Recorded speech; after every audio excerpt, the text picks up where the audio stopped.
don't give a crap about anything else. They know that they have the biggest economy in the world, and they get to call the shots.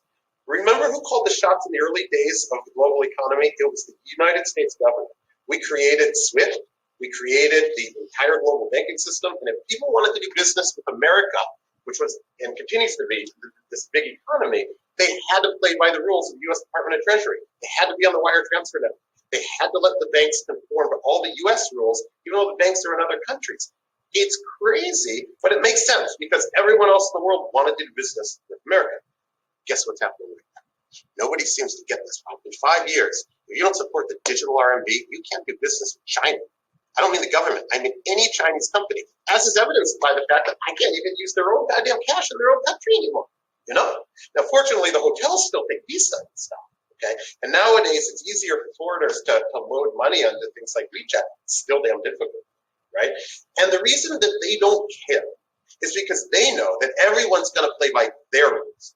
So, for example, you know, innovations and technologies to help cross-border payments, like what I see in my role with Ripple and the Ripple joint venture, right, which is a much better solution to cross-border payments than old technologies like SWIFT.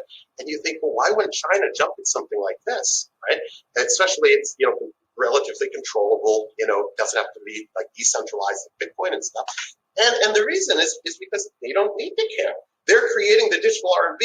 They're going to impose it upon the world just like the U.S. did with the dollar in the early days. And they know that because they are the most people, you know, of anywhere, or, well, you know, maybe India, China, right, this kind of thing, right? But anyway, the point is, if you want to do business with them, you're going to have to support it. No one's working on that right now, okay? So that's why at least the way I can help, I hope, with BRD is Blockset, we're looking at having digital asset support for the digital RMB.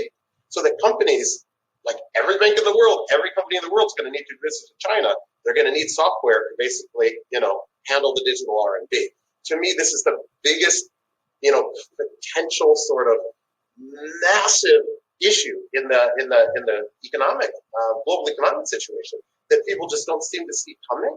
And, you know, I like to say, you know, modern warfare is fought with money and information.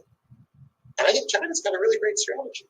And I think people need to, you know, stop and notice it and plan for how to work with them and how to make sure that it's not, you know, necessarily going to be used to, you know, for anything other than hopefully efficiency's sake and improving the global economy. But, you know, I can't say that we always understand everybody else's motivations. So definitely needs to be taken very seriously.